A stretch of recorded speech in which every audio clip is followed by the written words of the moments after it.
Thank you for coming to hear a story about the creation of a neighborhood that began approximately 250 years ago when the grandfather of Ashton Tourison came to Philadelphia.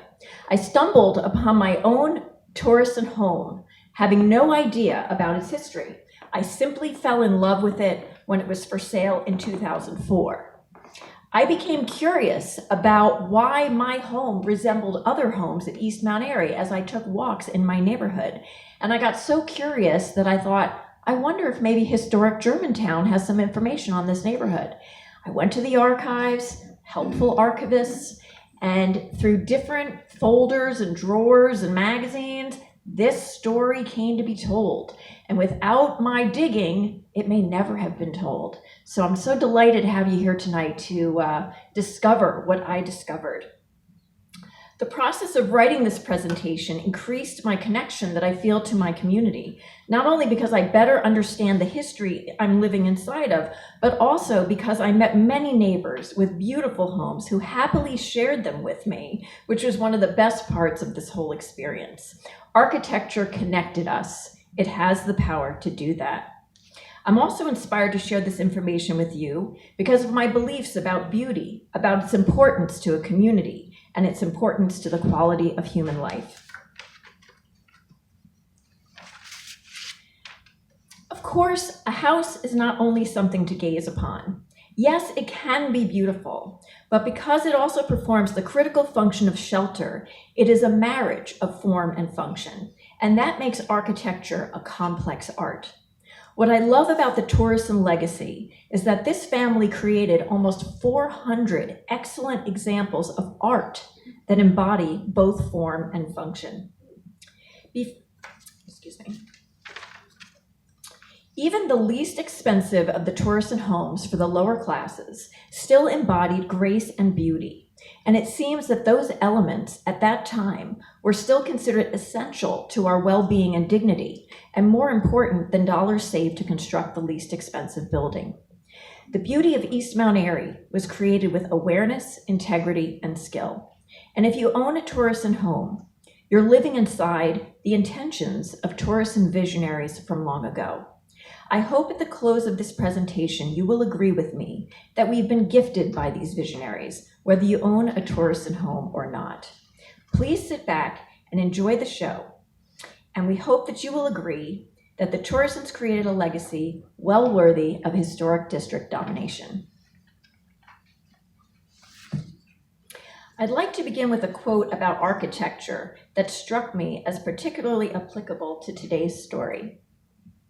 When we build, let us think that we build forever.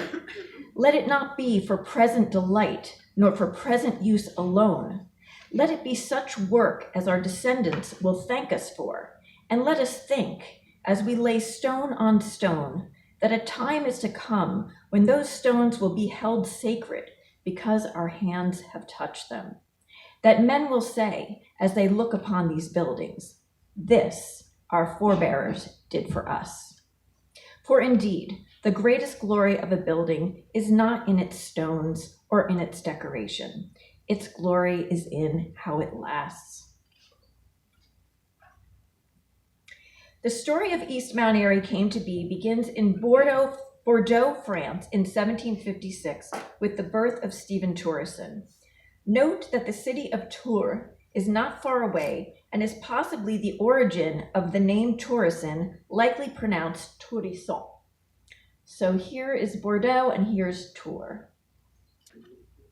Stephen Tourison came to this country in the latter years of the American Revolution in the 1780s.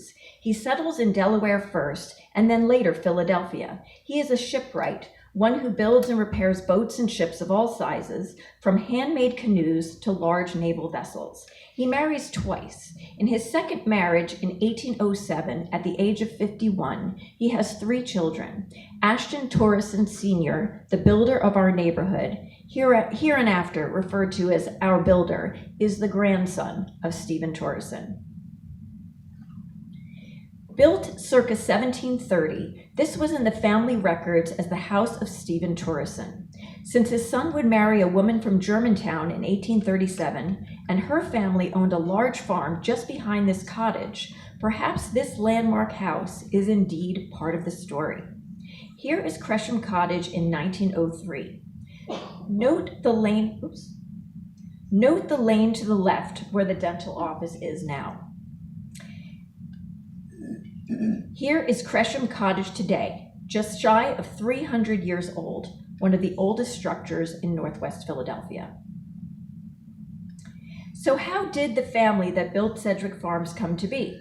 I mentioned that in Stephen Tourison's second marriage, he had 3 children, one of whom was Achille, born in 1811. Achille marries in 1837 and has 5 children, one of whom is our builder. So you can see Stephen Tourison came to this country and he marries someone named Elizabeth. They have a son named Achille, and Achille ultimately marries someone named Marianne, and they have 5 children, and one of which is our builder right here. In 1861, Achille becomes a Civil War captain. It is notable that one of his sons, our builder's brother William, goes to fight alongside his father and dies at Gettysburg in 1863. Our builder would have been 12 years old when he heard the news of his brother William's death. Fortunately, his father Achille returns home safely and would live another 3 years, dying at age 55 when our builder was only 15. He would lose his mother, Marianne, when he is 25. Our builder had a close connection to the Civil War through his military father, the death of his brother, and the impact the war had on his mother, who had to care for her 5 children without their father for years at a time. So who was Captain Ashton Tourison, our builder's father?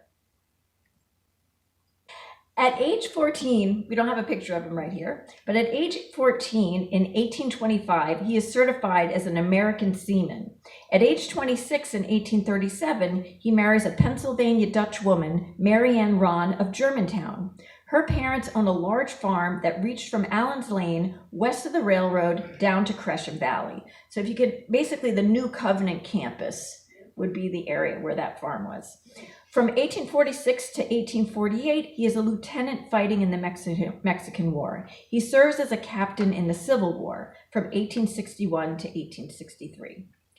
We are a product of the times we live in and what came before us. These 3 Civil War heroes of the Union Army were the inspiration for Sedgwick, Anderson, and Crittenden Streets. General Sedgwick was one of the most experienced and competent officers in the Army of the Potomac, one of the principal Union armies of the Civil War. It's not surprising that our builder, being so close to and affected by the Civil War, would be inspired to honor them in some way in his new development. This is our builder, Ashton Stephen Tourison Sr., at age 68. Born in Mount Airy in 1851, our builder marries 3 times. Only his second marriage in 1876 to Harriet Chawner, when he is 25, yields children. After Harriet dies in 1918, he marries his 3rd wife, Emily, Harriet's sister, 3 years later in 1921. By age 19 in the 1870s, he had begun his building career and was the builder of multiple residences in what are now Mount Airy, Chestnut Hill, and Germantown, but was once at one time all the old German township. Our builder and Harriet have 9 children. Here they are with their birth years. As mentioned, Harriet is his second wife of 3. His first wife dies at age 21. No other information was available, but one can imagine this was a loss for a young man of then 25. Of note in this timeline, our builder has his first child at age 26 and his last child at age 45. Since he and his wife are the same age, she also has her last child at age 45 in 1896. Harriet is mostly pregnant from 1877 to 1892. Then she gets her longest break of about 4 years before her last child. They both suffer the deaths of 2 of their children. The father and 4 sons listed here would form Ye Sedgwick Farms Company in approximately 1906. So the 4 sons are in yellow. While his children are young, our builder is busy developing his career. Let's take a look at some of his early projects in the area. This church is located at Upsall Street and Germantown Avenue. After a 1970 fire, only the 3 entrance arches and the rear of the building remain. Our builder is credited with the construction of the sanctuary you see here, built in 1881. He would have been 30 years old at the time. How many people have wondered about those arches? They've driven by, didn't know what it was, right? Charlotte Lovett Bostwick had the Memorial Free Library built in 1887. The plans were designed and donated by Ashton Tourison. The land was bequeathed to her above and below Sedgwick Street by her brother Thomas Lovett, and the library was built in his honor. The front entrance is now a large glass window. Our builder is now 36.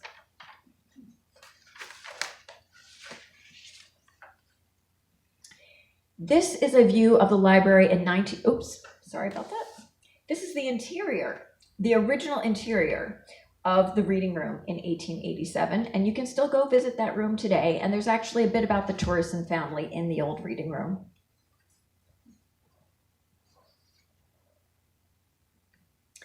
This is a view of the library in 1927 from what is now Lovett Park. Note the round addition of a children's section way in the back, which is still there, just hidden, visible to the right of the main building.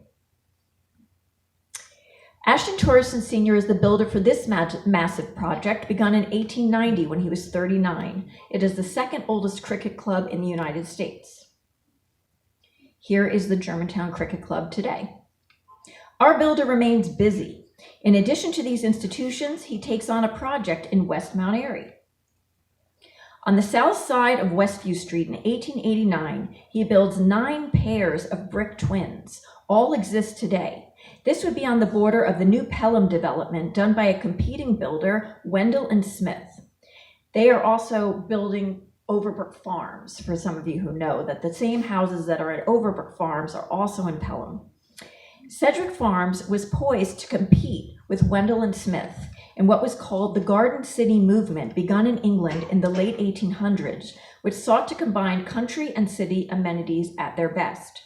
One piece of marketing at the time said, "A home in East Mount Airy," it was not East Mount Airy at the time, but you get the idea, "A home in East Mount Airy means the country, for all that you want the country for, and the city, for all that you cling to the city for it is both city and country." I know I feel that way about Northwest Philly. And now let's move forward to the turn of the century between 1800 and 1900. What did Mount Airy look like when Sedgwick Farms development began? Mount Airy used to be called Cressheim, named for a village in Germany.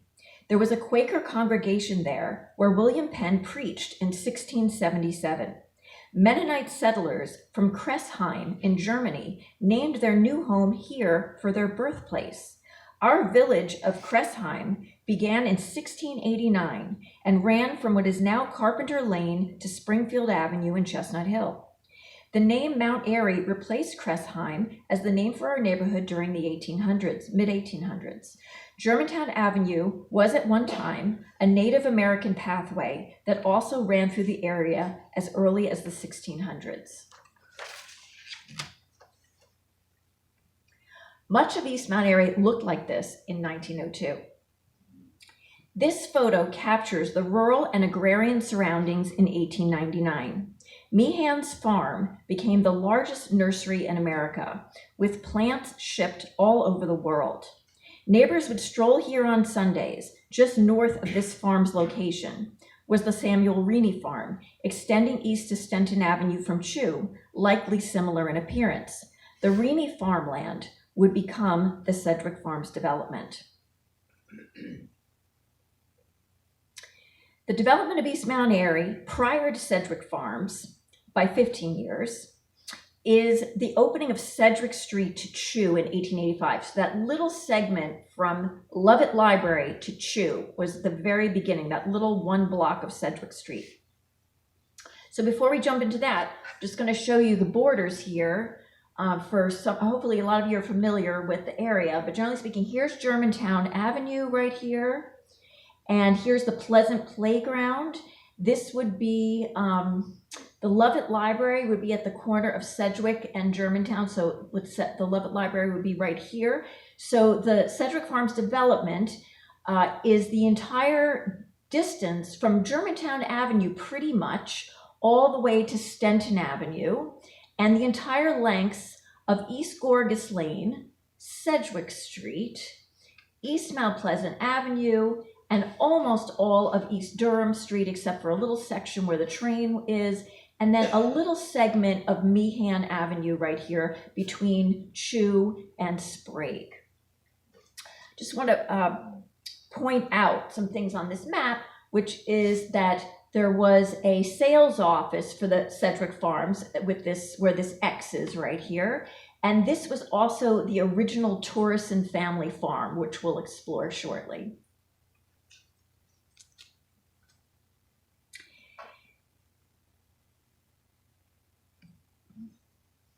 This is 32 East Sedgwick Street. This is in that little section just up from Lovett Library. Given their birth order, it seems likely that Harriet raised Sedgwick, Bill, and Eleanor in this house. This was the Tourison family home that was first built in Mount Airy. I heard their son Sedgwick was so named for being born on Sedgwick Street. Maybe it was here because maybe Sedgwick was born in this house. Maybe he was named for the street. Maybe he was named for the Civil War general. But that's how the name Sedgwick came in. And the Sedgwick Theater is related to that as well. Next door, our builder is commissioned by Charlotte Lovett Bostwick to build this house to give to her niece as a wedding present in 1895.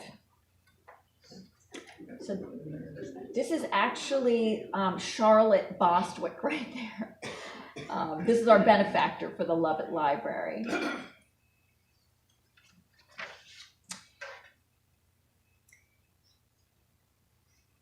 This house at number 50 was the first in what would become versions located in at least 5 other locations within the Sedgwick Farms development, having more or less the same floor plan, fixtures, and woodwork. Here's that house today. Then, in 1905, a large piece of what would become part of Sedgwick Farms becomes available for sale. So this map is a subset of the map we looked at earlier. It's just a smaller segment of it, and it's bounded by Ardley Street, East Mount Pleasant, Sedgwick Street, and this is a little bit of Stenton right here. So we're looking right here at 27 acres that became available for sale, and Mr. Tourison became interested in this parcel. So this predates the Sedgwick Farms development. Our builder's new purchase ran from what is now Stenton to Sprague, then called Devon, and East Mount Pleasant to Sedgwick Street. The history of this parcel is fascinating. The second owner of record was a Reverend Pierce, a Presbyterian minister. He was born in Mount Airy and visited the jungles of Africa doing missionary work.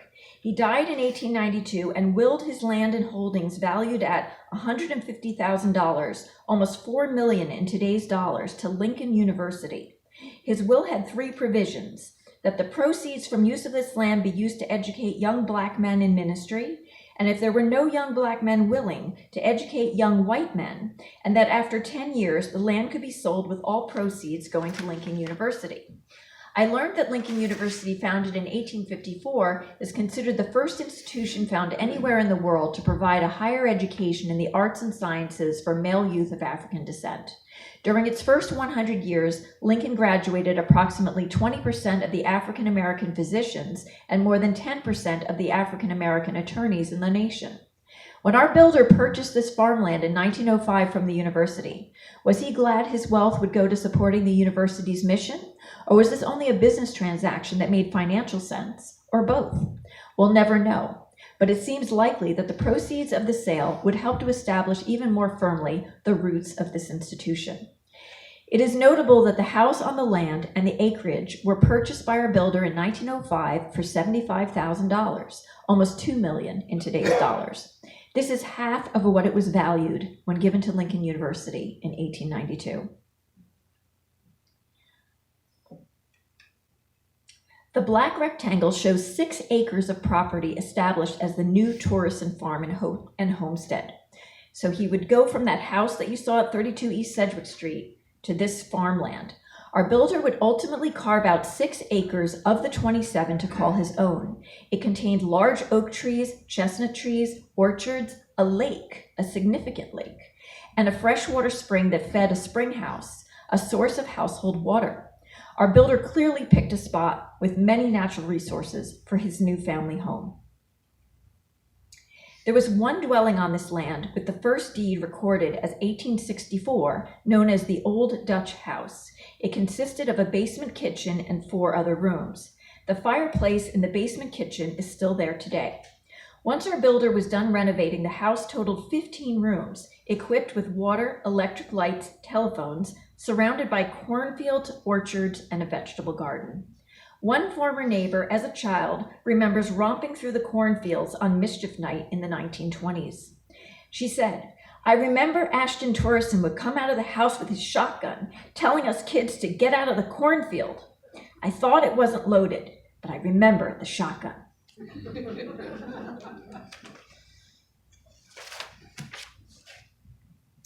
Here is a front view of that same house.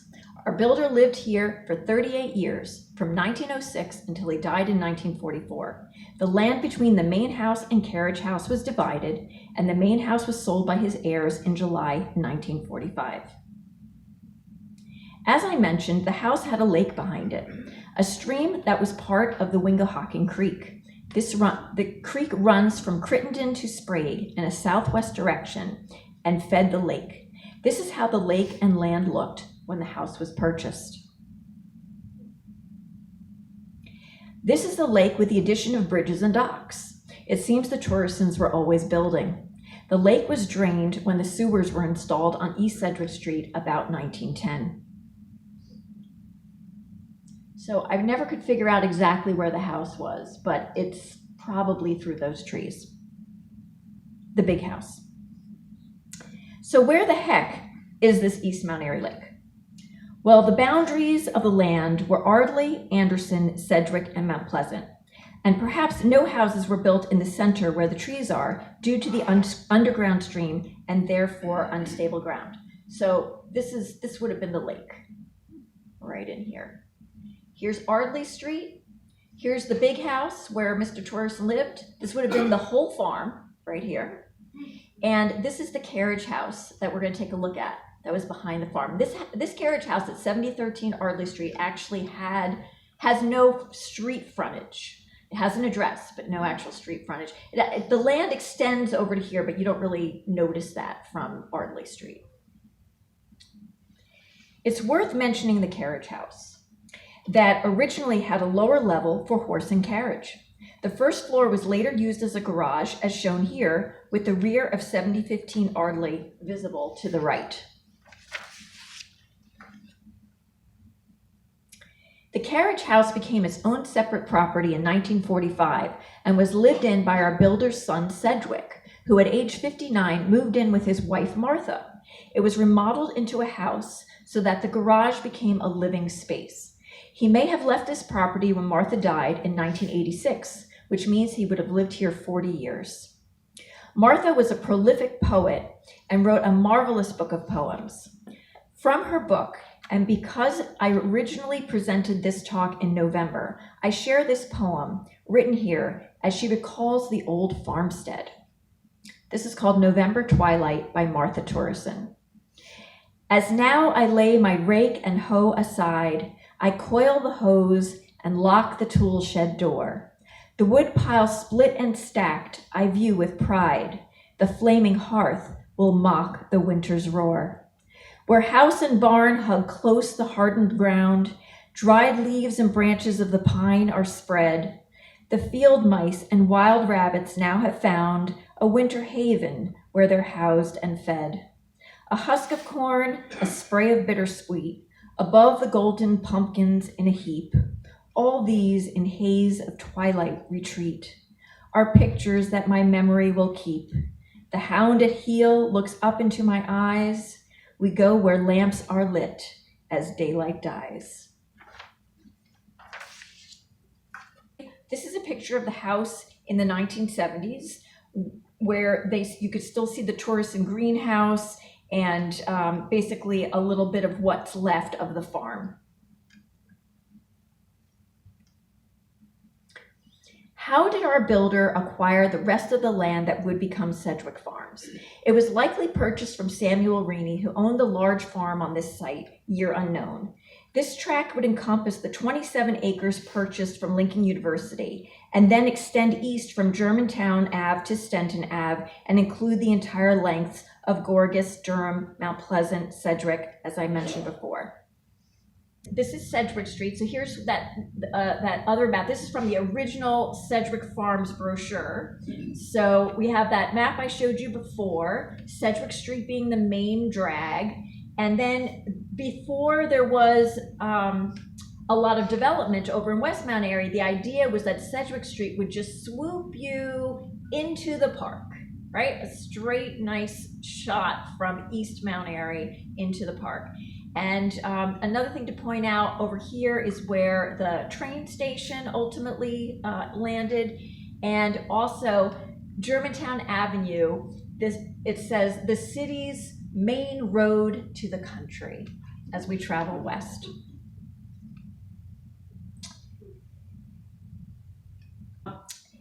This is a Sedgwick farm for sure, more than 100 years old, over to the left here. And it was in the historic Germantown archives. So we have to just appreciate the fact that people collect these things and put them in the archives so that later on people like me can reconstruct stories. And if it's the case that this was indeed either produced in 1912 or not, it's more likely that the land was purchased around 1906 and this brochure would have been created 6 years later. Note the resemblance of the Sedgwick Farms seal to the official seal of the Incorporation of Germantown from 1691, and that Sedgwick Farms is still referred to as being in Germantown. So I thought it was stunning, actually, when I saw what the insignia that they chose for the business, for the company, and how similar it was to the Germantown seal. And in the Germantown seal are the major products of Germantown, which is flax, which was made into linen, and a shuttle, which is how you work the flax. So that was really, you could see how agricultural the community was to be focusing on flax.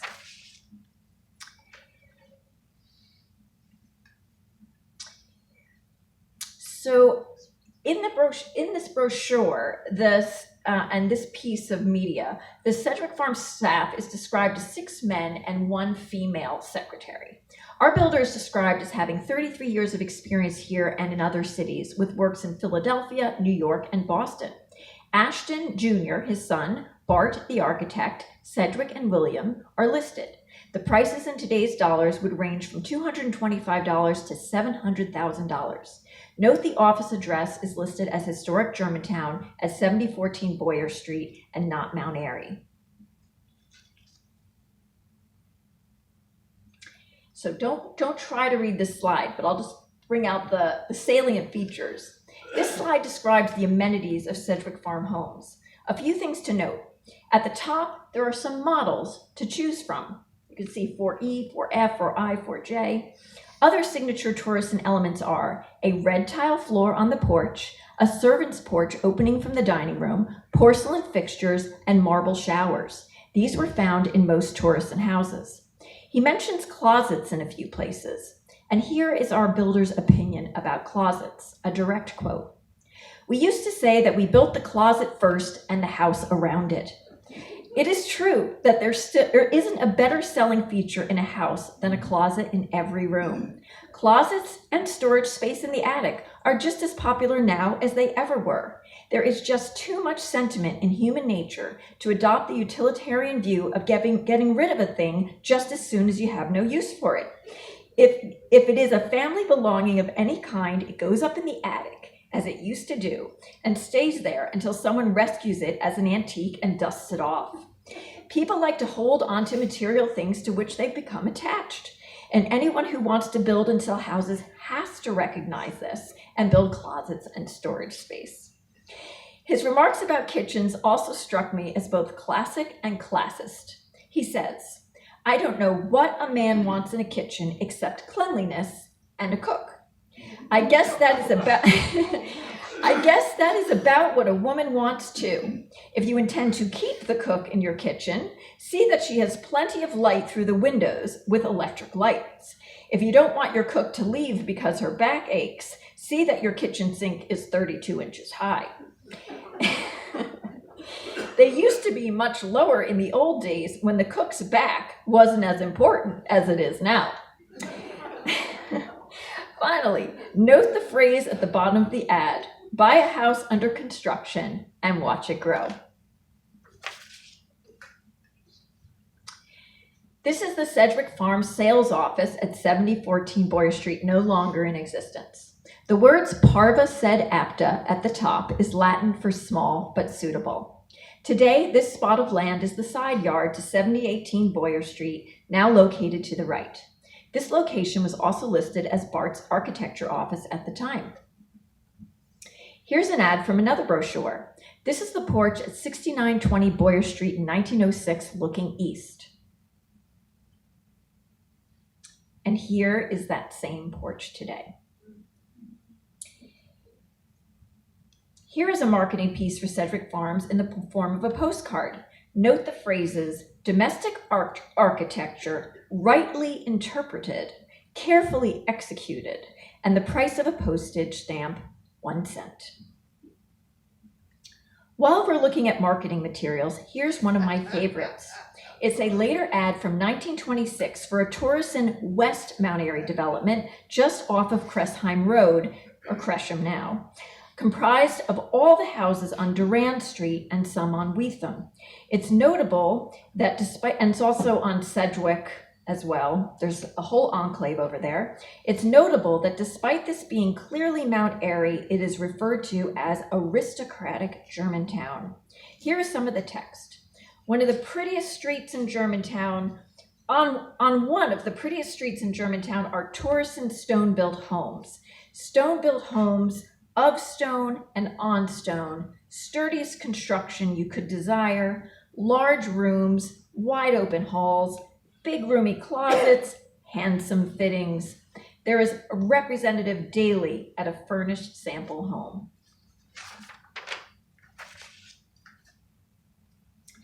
This ad in the local Germantown journal called The Beehive from 1929 demonstrates that they're still selling homes in 1929 from the 7014 Boyer Street address.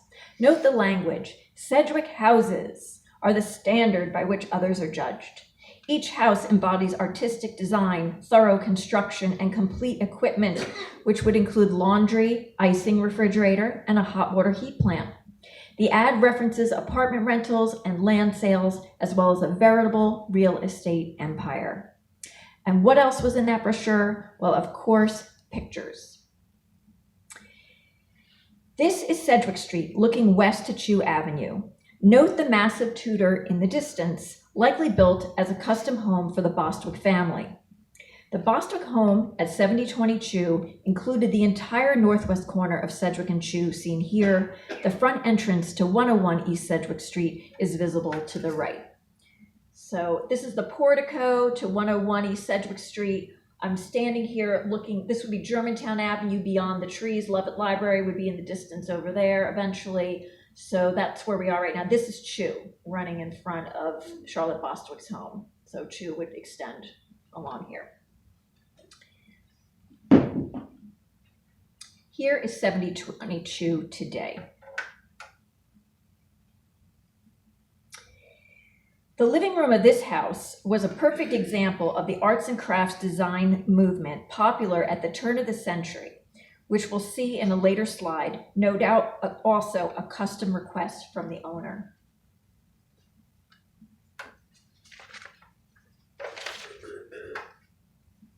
This is 432 East Sedgwick Street today from a different angle. It's missing its shutters and original portico.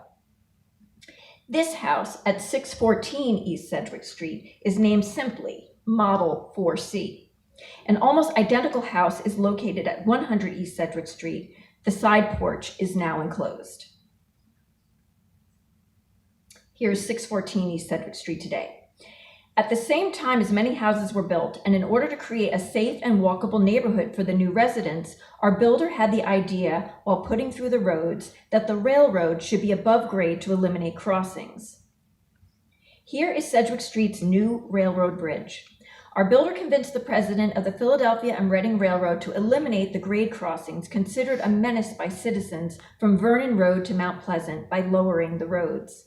He also convinced the municipal authorities to have the sewers constructed to correspond to the new levels. This is the most elaborate bridge of the elevated tracks in the development, likely because East Sedgwick Street was considered to be the main boulevard and widest road in Sedgwick Farms. This photo looks west under the tracks to outline the newly built Tudor-style houses at 224 and 222 East Sedgwick Street alone in a field. Under the bridge, you can barely see the outline of workers. So I missed this at first, but here we are. Right in there is like some horses and some people. Tourison hired Glasgow Company of Glenside, still there, Glasgow Company.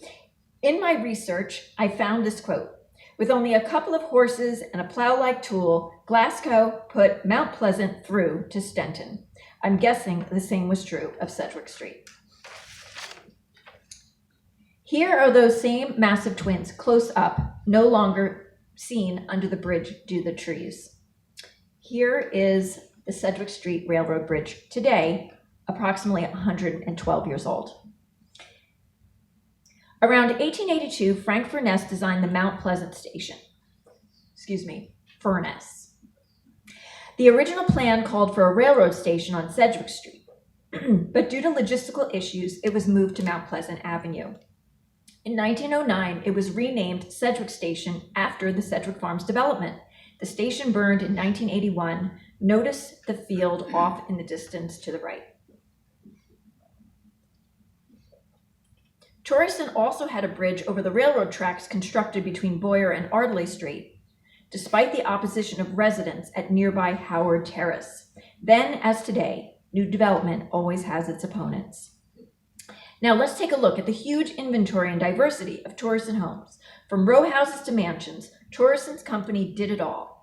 All the housing reflects our builder's belief about what buyers wanted in a home. In my research, I came to understand that the Sedgwick Farms development was not about building huge houses for wealthy people, which was my initial belief. It turns out he and his sons built Sedgwick Farms for all kinds of people from all walks of life, constructing affordable row houses all the way up through custom-built mansions. In 1920, our builder was interviewed in American Magazine in an article entitled, "What People Want When They Come to Buy a Home." Some points about human nature picked up by a builder of 50 years experience. He begins by saying, "To find out what a man wants in a house has been my problem for 50 years, and today I do not feel that I have by any means come to an end of the answer. I had better clear the air by saying right in the beginning that, when it comes to buying a home, a man wants what his wife wants." That being said, he proceeds to speak of a dozen or so aspects that he's found to be critical as a builder to include as part of a home. Let's explore some of them as we look at the houses. Our builder states, so this is the 200 block, as you can see, of Meehan. Our builder states as the number one principle that the first thing a man wants is distinction. That is, he wants his house to be different from those of his neighbors. He notes that for the sake of economy, many row houses are exactly alike, and adds, the first thing that people want who get a little ahead is to have a house not just like every other man's in the square or even in the district. We met this human desire when we build row houses by continuing to have the economical plan of having every house alike except the front. We put on what is called architectural fronts, which permit at least a small variety and give a man or woman a chance to exercise their taste and judgment in the selection of a home. His son Bart would be the architect for Sedgwick Farms, graduating from Cornell University in 1902. While late in the development of Sedgwick Farms, he designed these row houses in 1926 on Meehan Avenue with principle number 1 in mind. Note the variety in different kinds of front door openings and roofing lines. These massive stone row houses can be found on the entire south side of Meehan, from Sprague to Chew, as well as the first block of East Gorgas Lane near Germantown Avenue. While photographing, I came across this plaque mounted in the center of one of the buildings on the south side of Meehan, made of pressed metal and depicting a tree. I suspect the letters BT stand for Bart Tourison, with the year of construction being 1926.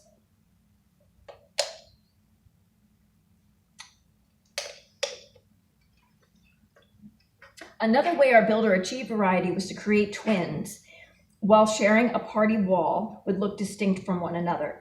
This pair is a great example. Doesn't even look like a twin to me, but it is a twin. In speaking about variety, our builder often says, the changes are often small from a builder's standpoint. Sometimes a bay window in one house and two flat windows in the same place in another house, they satisfy the craving for distinction. Sometimes twins would be mirror opposites of each other, as is the case here. These homes are an example of twins at the smaller end of the scale, though still quite sizable. Our builder says in his interview that after distinction, the thing a man wants next is more light and more air in a semi-detached house, also known as a twin. These houses have more yard, larger rooms, and cost a little more than a row house. Two more sets of these same twins on Ardleigh can be found in the 100 block of East Gorgas Lane. The tulip design, perhaps a nod to the French fleur-de-lis, can be found on at least 7 other houses in the development.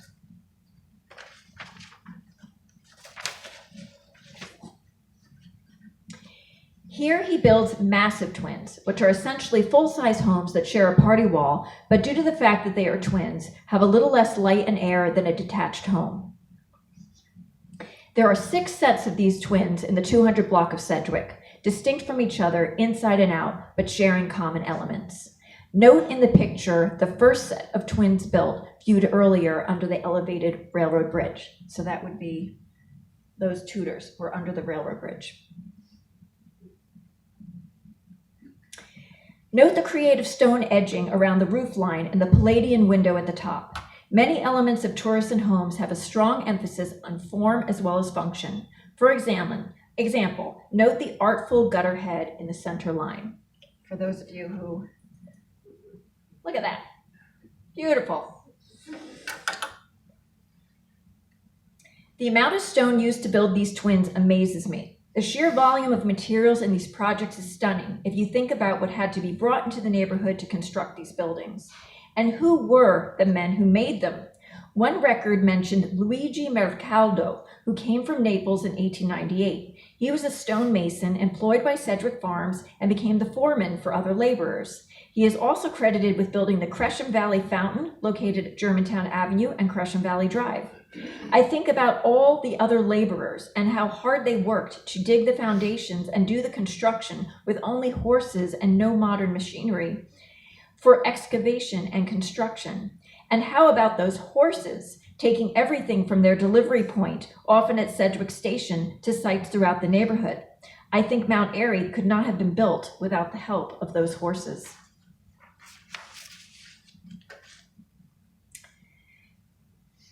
The Sedgwick Farms Company built almost every house on both the east and west sides of Chew Avenue from Gorgas Lane to Durham Street. There's a tremendous variety on Chew Avenue. These 2 massive twins are on the west side, just before Mount Pleasant Avenue. If you look, this particular type of twin, or a close version of it, can be found all over East Mount Airy. After constructing twins, Tourison notes that if people can afford it, they want their own detached house with even more space, air, light, and land. Tourison goes on to say in his interview, if a man can afford more space, he gets an entirely detached house with space all about it. That is, they do, if he and his wife are courageous about the matter of taking care of a house. Tourison recognized the commitment required to have more space and more land. I now personally understand that from 14 years in my own Tourison home.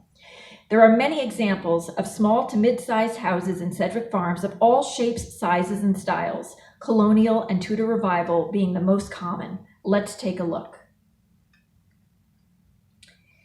This is a unique house. There are some houses that are replicas, but this seems to be a standalone.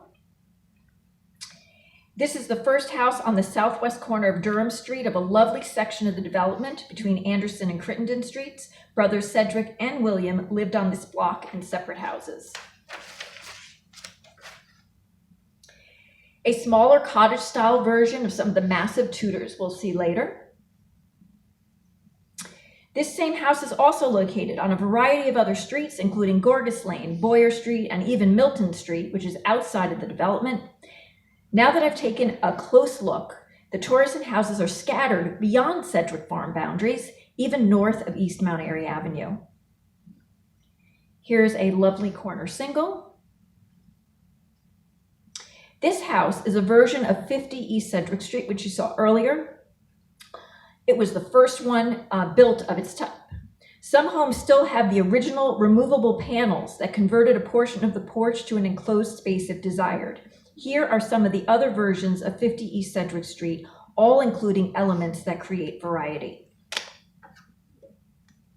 This was my house, my former house at 508 East Sedgwick Street. Here's another version of it. And here is another version of it, noting the flattened corners of the roof peaks that gives this house a more distinctive look. So what's next? We'll see the grandest homes of Sedgwick Farms, enjoy many interior details, and if we have time, I'll just briefly mention what else the Tourison family did for Mount Airy. Sedgwick Farms also built for the very successful mercantile class who wanted larger homes, lots of land, and customized construction. Let's look at some of these. This spacious corner lot at Sedgwick and Chew inspires this sharing from Tourison's interview about another principle, a homeowner's desire for land. He says what he's learned is that there are a good many persons who imagine that they want several acres of land all their own, but very few of them really do. If a man needs exercise, he does not want it with his lawnmower or hoe. He wants it at the golf club. Most people, now that the war is over, do not care to own victory gardens. They want just as much as will be easy to take care of, especially without servants. Here, I think he's referring perhaps to the loss of the gardener, as houses of this scale always had accommodation for live-in servants. And he goes on to say, as for fences and hedges, I noticed they made people conscious of the limits of their land. I learned to leave out any indication of boundary lines between lots. Consequently, when a man gets up in the morning and glances over the lawn, he is satisfied to regard as his all that his eyes can see. In this way, he appropriates as much of his neighbor's lawn as he wants in his imagination. That is where most of the desire for a lot of land lies, in the eye.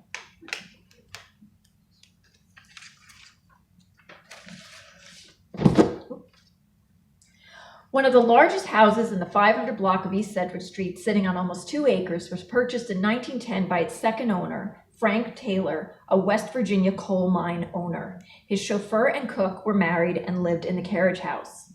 Note the window boxes on the second floor. They're kind of tucked away, but there they are. The wooden porch trellis, which survives today, and the star-shaped panels in the middle dormer third-story windows, and the half-moon windows on the side. These arched windows that are by the chimney are on many Tourison houses, although it is not an exclusive Tourison. Many houses have those windows, but a lot of Tourison houses do as well. Here is 514 East Sedgwick Street today. 101 East Sedgwick Street is a huge house, especially with its high ceilings and large back wing. Our builder favored 9-foot ceilings, which he said gives good proportions to rooms of varying sizes. This house was across from mine, and I looked at it every day. It's a massive house and lot. In 1929, in the Beehive, the author remarked, "Enter Mount Airy by way of Sedgwick Street, and know that you are passing through a section which is the result of years of planning and developing on the part of Mr. Tourison. Shall we speak of the estates that line both sides of the street? The stately residences occupy sites of 1 or more acres in size. The well-kept grounds are at their best just now, yet the goodly plantings of evergreens give a charm throughout the entire year. We fear no contradiction when we make the statement that Sedgwick Farms is a monument to Mr. Tourison.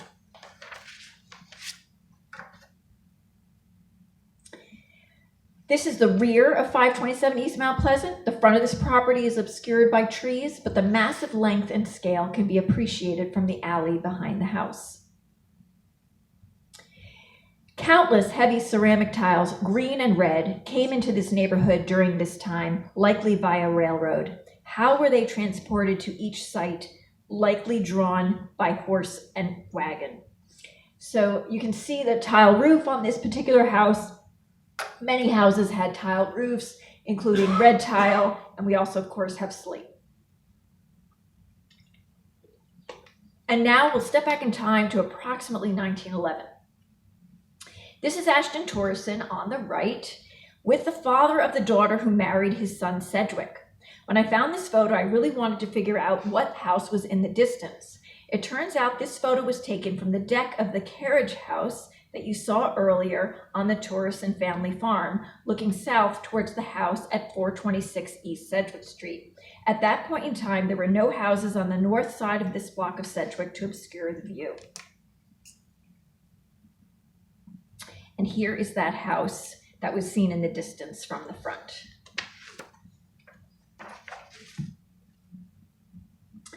.520 East Sedgwick Street still has a massive corner lot, as most Tourison singles did. Usually the lot buffered the house from the street.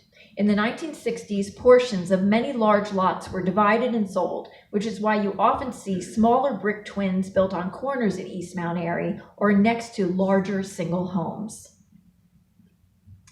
This house is almost identical to the house that you saw at 432 East Sedgwick Street. There are 9 versions of this house found throughout Sedgwick Farms. There are 3 on Sedgwick Street and also on Ardley, Clearview, and Boyer Streets, and a few more, including Lincoln Drive. Houses were often placed sideways on the lot to lessen the real estate tax bill, which was based on the number of windows that faced the street. Right? See how economics influences what happens. This house is unlike any other in Sedgwick Farms. I suspect it was a custom-built house, and I believe has the largest carriage house of any home. It has leaded glass windows, loads of woodwork, and an unusual staircase. As we come to the end of the pictures of exteriors, let's take a moment to pause and reflect on the massive amounts of materials and efforts involved in constructing such homes.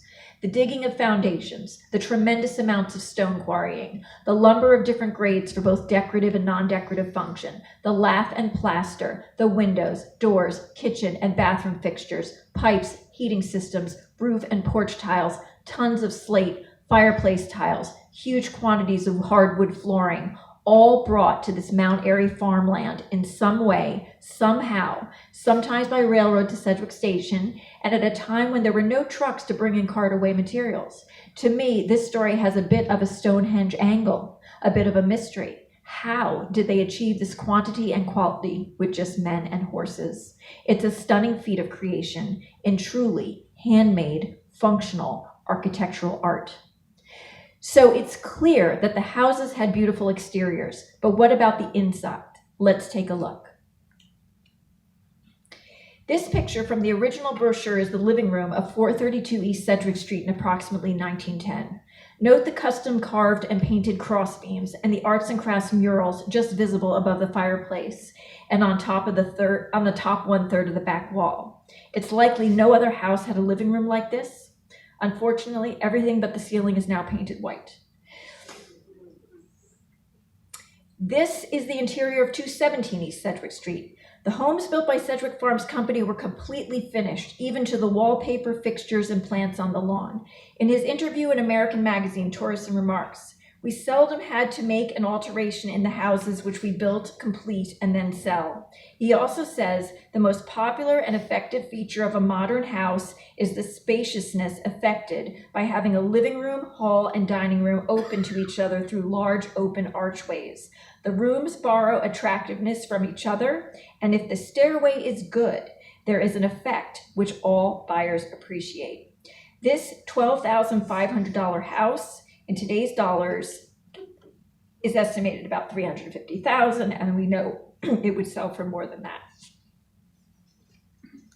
Now let's enjoy some photos of the timeless beauty and elegance that still remains in these homes today. I love this light-filled, graceful, classic, and lovely front entrance leading to the front hall. Note the woodwork surrounding the French doors. Note the woodwork surrounding the French door to the side porch. This shape is found in many Sedgwick Farms homes, as is the parquet floor in a diamond pattern. Parquet floors started to develop in the 1700s in European estates. A parquet floor was a sign of wealth, since these floors were the result of fine craftsmen painstakingly creating artistic geometric patterns. The term parquet was a French way to say, quote, little forest, since it is solid wood and recalls the woods that were around Versailles and other European mansions. Around the late 1800s and early 1900s, factories started to produce hardwood floors for American homes. These floors can be found, it seems, in almost every Sedgwick Farms home. More than one parlor looks like this one on Boyer Street, with leaded glass bookcases separating a den area with fireplace from the living room. Most interiors seem to be made of either walnut, oak, chestnut, and the occasional red oak. Some interiors were lighter, with much of the woodwork painted white originally or by a successive owner. This can really change the feeling of the house compared to the wood. Now let's dive into some of the great fireplaces.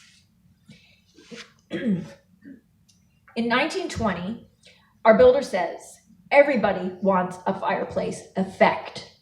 I wish I could testify that everybody has enough appreciation to actually want a fireplace, but a lot of people are satisfied with the effect only and put in gas logs because real fires make so much dirt and extra trouble. I think we would all agree with that, but we still love them. Here's my own home's set of gas logs. It was great. Here are other fireplaces from Tourison homes. Many mantels had these same carved supports. Note the leaded glass built-in bookcase. This unique fireplace with its rich blue tile prompts me to share a word about tiles. Henry Chapman Mercer established Moravian Pottery and Tile Works in 1898 with the founding principle that tiles should be made by hand and not by machine. Mercer's tiles met with immediate success, and he was recognized as a premier maker of artistic tiles for the next 30 years. His work was sought out by leading architects and tastemakers to decorate public and private buildings, including many Tourison homes. These tiles are still available today at their facility in Doylestown. Gas logs work just great in these fireplaces as beautiful and cozy space heaters. Note the hearth tiles are the same as typical Tourison porch tiles.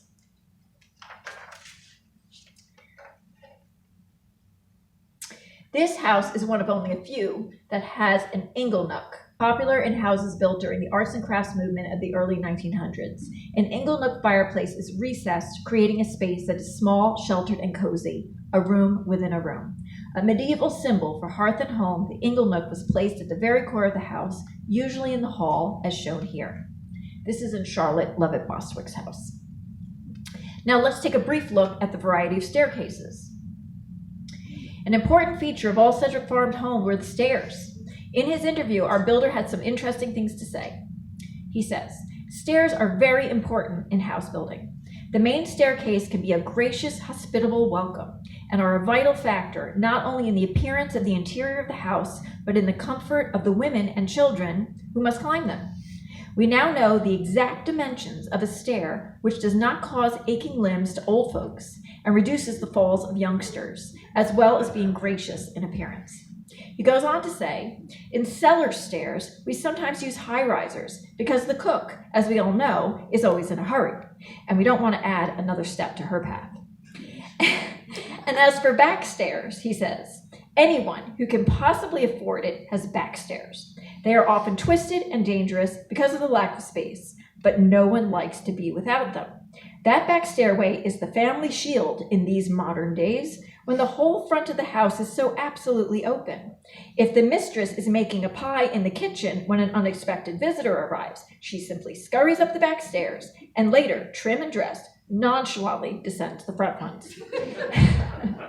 It is a great saver of explanations and excuses. Check out the variety of styles of Tourison-built staircases. Note the typical parquet floors and a sizable front hall fireplace. Here is a more classical staircase from a home with more traditional elements. This is the stairway at 32 East Sedgwick Street, the Tourison family home, before the purchase of the Ardley Street farm. Bart actually remodeled this home in 1911 for the new owners and replaced a Victorian-style staircase with the new modern arts and crafts simplified staircase. Staircases typically had a window at the first landing, and if the house was large enough, an entire room would be on that landing as an upstairs parlor or library. In this case, there was just enough room for a charming window seat. A commonly seen newel post and balusters of oak, I learned that the hearts and diamonds were meant to summon love and prosperity to the home.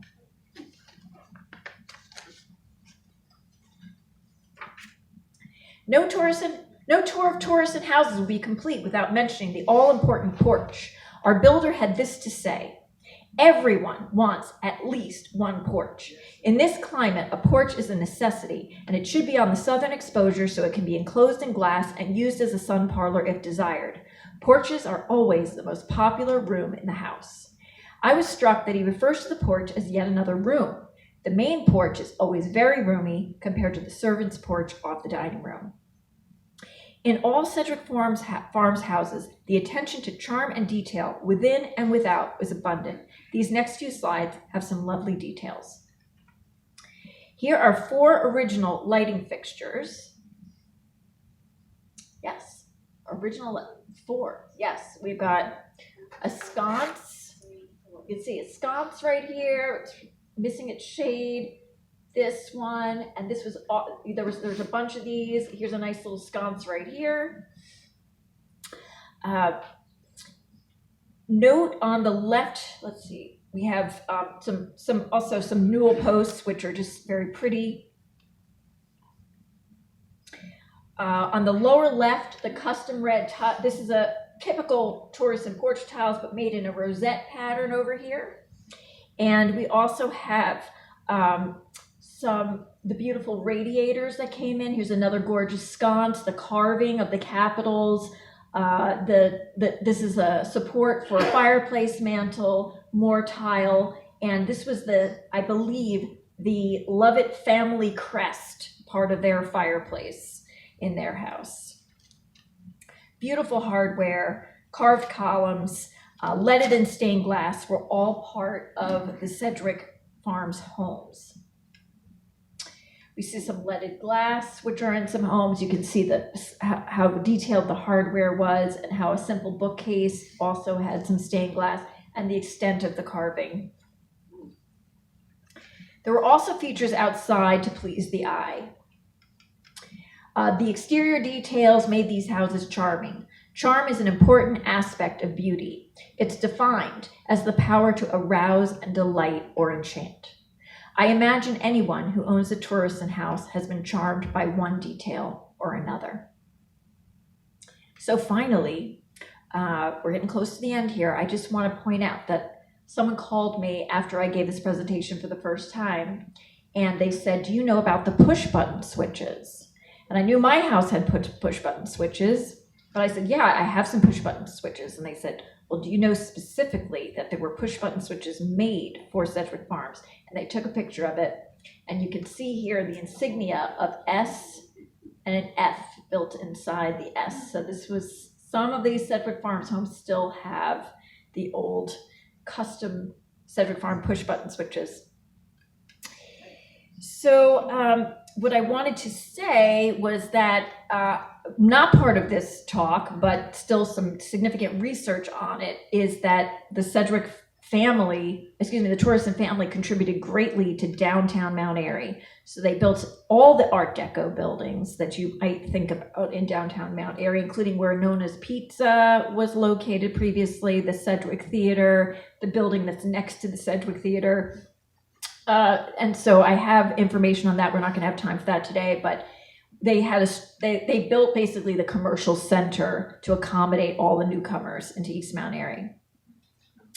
Okay, so we're going to wrap up here. It's unclear to me what happened to the Tourison family fortune after the stock market crash. And I can only wonder how it affected the family then and for generations to come, because everything basically stopped in 1929. They were building up until 1926, it seems.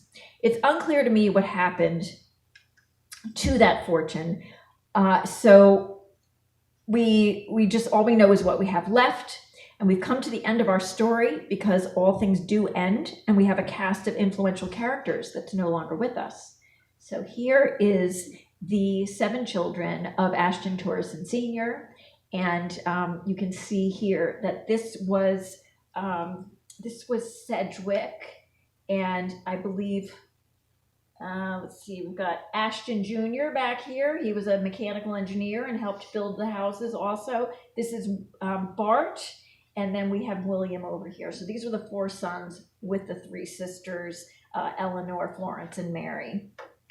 And lastly, the Tourison family, for the most part, is buried at Ivy Hill Cemetery. And I went to visit the cemetery, and I stood in front of the grave, and I said, "Is there anything you want me to know?" And I heard, "Thank you."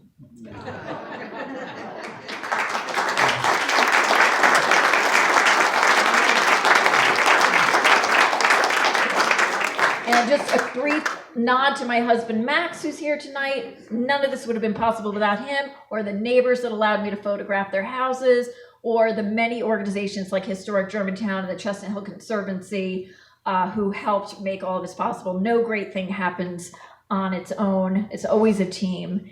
And great thanks to Max for doing that. And finally, I've given a dozen walking tours of this neighborhood. And if you're interested in being notified of the spring 2024 walking tour, just please come see me afterwards, and I'll put you in touch with me, and you can get notified about when that walking tour happens.